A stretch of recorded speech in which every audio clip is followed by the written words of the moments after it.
प्रधानमंत्री नरेंद्र मोदी ने श्रीनगर में हुए आतंकी हमले पर डिटेल्स मांगे हैं। साथ ही उन्होंने इस हमले में शहीद हुए जवानों के प्रति भी संवेदना व्यक्त की है। तो प्रधानमंत्री द्वारा श्रीनगर में आतंकी हमला, जिसमें 14 जम्मू कश्मीर पुलिस के जवान इंजर्ड हुए पहले और उसके बाद 2 जवानों की शहादत हुई। प्रधानमंत्री मोदी द्वारा इस आतंकी हमले को लेकर डिटेल्स मांगे गए हैं। साथ ही पीड़ित परिवारों के प्रति संवेदना भी प्रधानमंत्री नरेंद्र मोदी द्वारा व्यक्त की गई है। करीब 5:50 शाम का वक्त, अंधेरा हो चुका था क्योंकि सर्दियों का वक्त है। आतंकियों ने कायराना अंदाज में आतंकी हमला किया इसी बस पर, जिसकी तस्वीर आप अपने स्क्रीन पर देख रहे हैं। जम्मू कश्मीर पुलिस के जवान अपनी ड्यूटी कर पुलिस कॉम्प्लेक्स में लौट रहे थे और घात लगाकर आतंकियों द्वारा हमला किया गया, जिसमें 2 पुलिसकर्मी शहीद हुए हैं। लगातार कश्मीर टाइगर्स का नाम आ रहा है क्योंकि लश्कर से ही जुड़ा आतंकी संगठन है।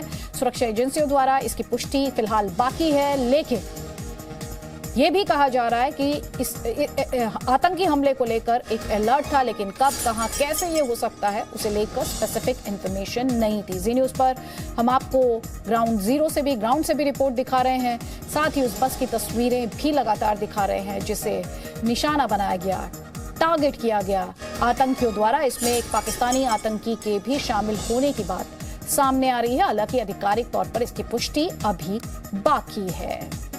प्रधानमंत्री मोदी द्वारा इस आतंकी हमले के डिटेल्स मांगे गए हैं, जानकारी मांगी गई है और पीड़ित परिवारों के प्रति संवेदना भी प्रधानमंत्री द्वारा व्यक्त की गई है। इस हमले पर प्रधानमंत्री द्वारा दुख जताया गया है, पीड़ित परिवारों के प्रति संवेदना व्यक्त की गई है। बड़ा आतंकी हमला ये शाम को, जब जम्मू कश्मीर पुलिस के जवान ड्यूटी पर से लौट रहे थे, इसी बस में सवार थे, तब आतंकियों द्वारा घात लगाकर ये हमला किया गया, एम्बुश अटैक किया गया, जिसमें आप देख रहे हैं कैसे इस बस के टायर पंक्चर किए गए और फिर फायरिंग की गई। और कहा जा रहा है कि करीब 7 से 10 मिनट तक ये फायरिंग चलती रही। मेरे सहयोगी मनीष शुक्ला। मनीष, प्रधानमंत्री मोदी द्वारा भी इस हमले की डिटेल्स मांगे गए हैं और क्या इन्फॉर्मेशन है आपके पास? देखिए, गृह मंत्रालय ने भी गृह मंत्री अमित शाह ने रिपोर्ट मांगी है इस पूरे घटना को लेकर के, और फिर प्रधानमंत्री ने रिपोर्ट मांगी है। जाहिर तौर पर हो सकता है कि गृह मंत्री भी प्राइम मिनिस्टर को तो इस पूरे घटना को लेकर के जानकारी दे, किस तरीके से ये हमला हुआ है, क्योंकि सभी इसी चीज को जानकारी इकट्ठी कर रहे हैं कि ये अटैक कैसे इसको अंजाम दिया आतंकियों ने, और क्या वहां पर सिक्योरिटी के या ऐसे आतंकी खतरों से निपटने के लिए वहां पर इंतजाम थे कि नहीं थे।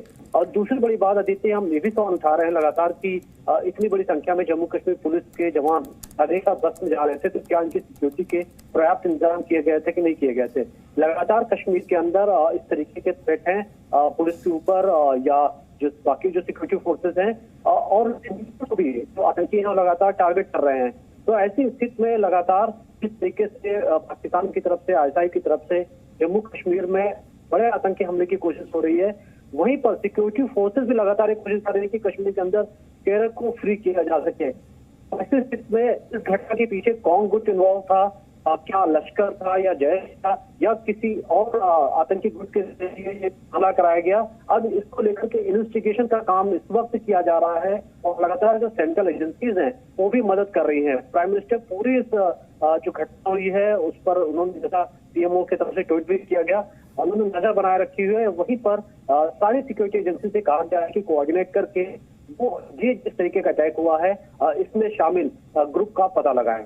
आपने, जैसा कि आपने कहा, इसमें शामिल इसके पीछे जो भी आतंकी संगठन है, लेकिन 21 सितंबर को बार बार ये याद दिलाना जरूरी हो जाता है कि 21 सितंबर को जो मीटिंग हुई आईएसआई और आतंकी संगठनों के बीच, क्लियर इंस्ट्रक्शंस दिए गए कि सुरक्षा बलों और पुलिसकर्मियों को निशाना बनाया जाए, और अब ये एक तरीके का पैटर्न बनता दिखाई दे रहा है।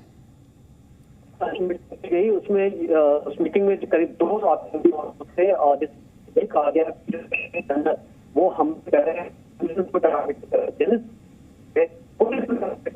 सिक्योरिटी फोर्सेस पे टारगेट करें और नए पर ऑपरेट कर रहे हैं। तो ये बिल्कुल साफ है कि जो ये रिपोर्ट शेयर की है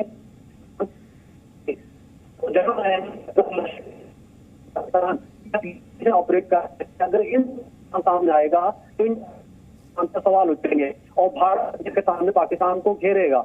और इसीलिए लगातार अगर आप किसी भी कश्मीर में या फिर जो हमसे जुड़े लोग हैं वो ये कह रहे हैं कि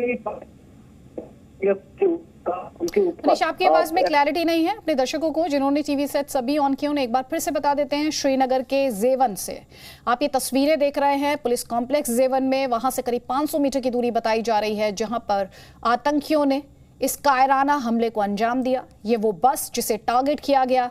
इस बस के टूटे हुए शीशे बताने के लिए काफी कि किस तरह से फायरिंग की गई है। घात लगाकर बैठे थे आतंकी और उनके द्वारा पुलिसकर्मियों को टारगेट किया गया है।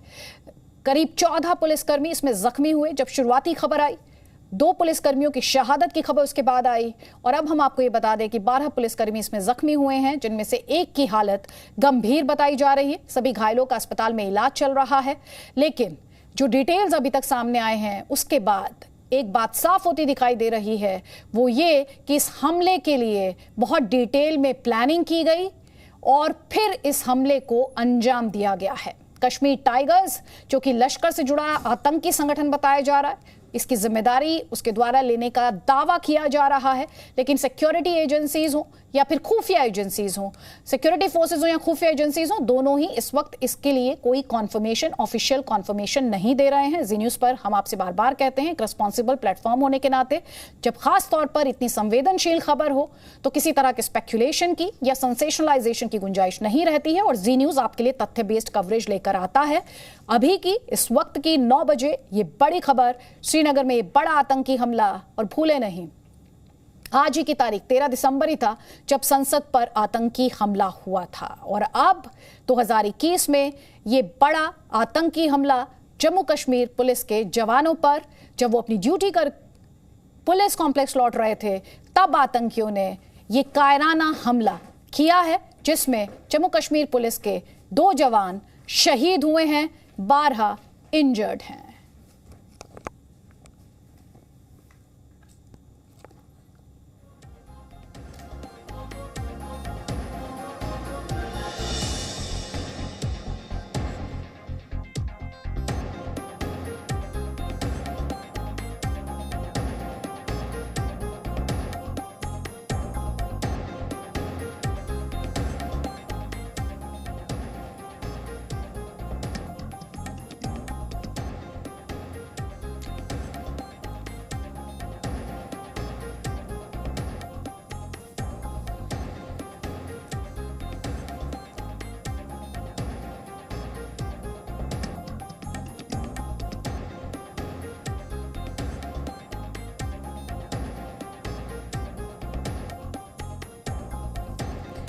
तो इस वक्त बड़ी खबर, श्रीनगर में ये बड़ा आतंकी हमला जिसमें जम्मू कश्मीर पुलिस के जवानों को निशाना बनाया गया, टारगेट किया गया। ये उस बस की तस्वीर है जिसमें जम्मू कश्मीर पुलिस के जवान ड्यूटी कर लौट रहे थे। पुलिस कॉम्प्लेक्स है जेवन में, वहां से करीब 500 मीटर की दूरी बताई जा रही है। शाम 5:50 का वक्त बताया जा रहा है। क्योंकि सर्दियां हैं तो अंधेरा जल्द हो जाता है। इसी अंधेरे का फायदा उठाने की कोशिश आतंकियों द्वारा की गई है। आतंकी कितनी संख्या में थे उसे लेकर अभी इंफॉर्मेशन आनी बाकी है, लेकिन उस बस की तस्वीर हम आपको इस वक्त जी न्यूज पर दिखा रहे हैं जिस पर फायरिंग की गई आतंकियों द्वारा। और यह कहा जा रहा है कि करीब 7 से 10 मिनट तक इस बस पर लगातार आतंकी फायरिंग करते रहे और 2 पुलिसकर्मियों की, जम्मू कश्मीर पुलिस के 2 जवानों की शहादत हुई, 12 इसमें जख्मी हुए। इनमें से एक की हालत गंभीर बताई जा रही है और इन सभी 12 जवानों का इलाज अस्पताल में चल रहा है। Presenting B News app, available on Google Play and App Store. Download it now.